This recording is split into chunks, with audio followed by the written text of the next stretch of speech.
క్రీస్తుకు పూర్వం 605 సంవత్సరంలో బబులోను దేశం నుంచి నెబుకద్నెజరు వచ్చి యెరూషలేం ప్రాంతాన్ని సొలొమోను రాజు కట్టిన మందిరాన్ని ముట్టడించి, చరిత్రలో నిలిచిన మందిరాన్ని ముట్టడించి, అక్కడి నుంచి కొంతమందిని, కొన్ని వేల మందిని బబులోను దేశంలో, అంటే షేనార్ దేశంలో, అంటే కల్దీల దేశంలో, ఈ 3 పేర్లు ఒకటే అండి, ఒక దేశానికి ఉన్నాయి.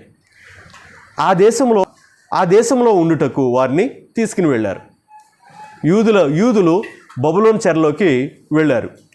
వెళ్ళినప్పుడు అందరూ కూడా ఆ యొక్క బబులోను రాజు యొక్క ఇష్టానికి జీవిస్తూ ఉన్నారు.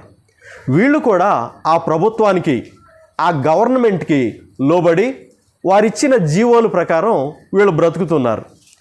వీళ్ళు ఎలాగా వాళ్ళు ఇచ్చిన జీవో ప్రకారం బ్రతుకుతున్నారంటే, కిందకి వెళితే వారి విద్యను బబులోను రాజు మార్చేశాడు, వారి పేర్లను మార్చేసి బబులోను రాజు యొక్క దేవతల పేరు మీద వాళ్ళ పేర్లు, వారి జీవన శైలి, వారి ఆహారం కూడా, మీరు మా దేశంలోకి వచ్చారు కనుక మా దేశ ప్రకారం మీరు జీవించాలని చెప్పి ఇక్కడ బబులోను రాజు నపుంసకుల అధిపతి అనే ఒక అధిపతికి చెప్పి, యూదుల్లో నుంచి వచ్చిన కొంతమందిని కూడా వాళ్ళు ఎలా ఉండాలంటే లోపము లేని సౌందర్యం కలిగిన వారై ఉండాలి. అంటే వాళ్ళ యొక్క శరీరము అంగవైకల్యంతో ఉండకూడదు, గుడ్డివారిగా ఉండకూడదు, కుంటివారిగా ఉండకూడదు. వాళ్ళు ఎలా ఉండాలంటే వాళ్ళ శరీరంలో ఏ లోపం కూడా ఉండకూడదు. వాళ్ళు హ్యాండ్సమ్ పర్సన్గా ఉండాలి, వాళ్ళు అందంగా ఉండాలి, లోపము లేని సౌందర్యం కలిగిన వాళ్ళుగా ఉండాలని చెప్పి బబులోను రాజు తన కింద ఉన్న నపుంసకుల అధిపతికి తెలియచేశాడు. తర్వాత వాళ్ళు ఎలా ఉండాలంటే సకల విద్యా ప్రవీణతయు జ్ఞానమును కలిగి అన్ని విద్యల్లో నిపుణులై ఉండాలి. వాళ్ళు ప్రవీణత, అన్ని విద్యలు వాళ్ళకు వచ్చి ఉండాలి, అందులో ఆరితేరిన వాళ్ళై ఉండాలి, వాళ్ళు టాలెంటెడ్ అయి ఉండాలి అని అన్నాడు. తర్వాత తత్వజ్ఞానం తెలిసిన వారై రాజనగరునందు నిలువదగిన కొందరు బాలులను రప్పించి కల్దీలు విద్యను, భాషను, అంటే బబులోను మన దేశం యొక్క విద్యలు, మన దేశం యొక్క లాంగ్వేజ్ని వారికి నేర్పించు అని అన్నారు. అందరూ కూడా బబులోను రాజు యొక్క ఆచారాల ప్రకారం, ఆ విద్య ప్రకారం ఆ భాష నేర్చుకుంటున్నారు, ఆ దేశ కల్చర్కి అలవాటు పడ్డారు. కానీ అక్కడ జరిగిన ఒక విషయం ఏంటంటే ఒక నలుగురు యవనస్తులు, ఆ నలుగురు మాత్రం అన్నిటికీ ఒప్పుకున్నారు. కల్దీల విద్యను నేర్చుకుంటానికి ఒప్పుకున్నారు, వారి భాషను నేర్చుకుంటానికి ఒప్పుకున్నారు, వారి పేర్లు మార్చుకోవడానికి ఒప్పుకున్నారు. కానీ ఒక్క విషయంలో మాత్రం వాళ్ళు ఒప్పుకోలేదు.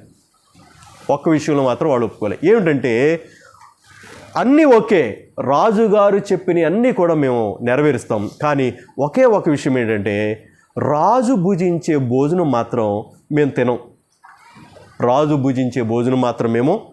తినం. రాజు తినే ఆహారాన్ని మాత్రం మేము తినం.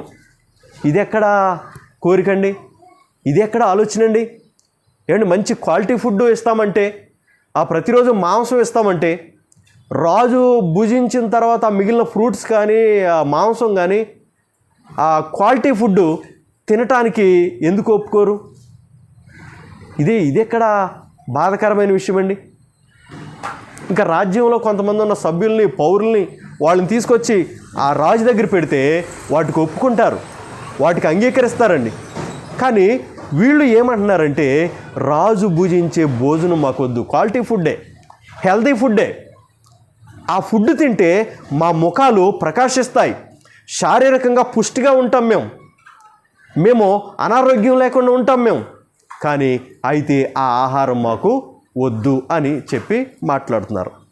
ఎందుకు వద్దు అని అంటున్నారంటే ఒక విషయాన్ని మనం జ్ఞాపకం చేసుకోవాలి. చదవండి ఒక విషయాన్ని, సామెతల గ్రంథము 22వ అధ్యాయము 6వ వాక్యాన్ని. బాలుడు నడవలసిన త్రోవను వానికి నేర్పుము, వాడు పెద్దవాడైనప్పుడు దాని నుండి తొలగిపోడు. సామెతలు 22:6.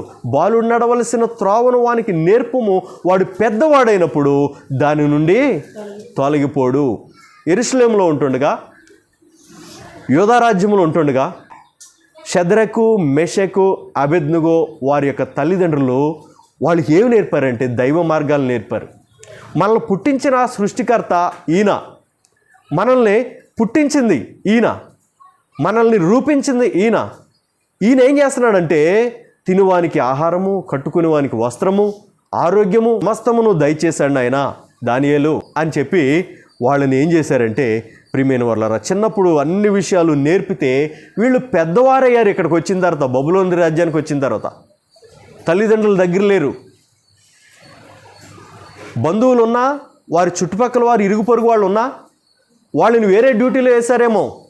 నెబుకద్నెజర్ రాజు, షండు, నపుంసకుల యొక్క అధిపతి, వాళ్ళని వేరే డ్యూటీలు వేశారేమో. అయితే ఇక్కడ జరిగిన విషయం ఏంటంటే, వీళ్ళు ఇక్కడికి వచ్చిన తర్వాత కూడా ఏం చేస్తున్నారంటే, బాలుడు నడవలసిన త్రోవను యెరూషలేములో ఉంటుండగా వాళ్ళు నేర్చుకున్నారు.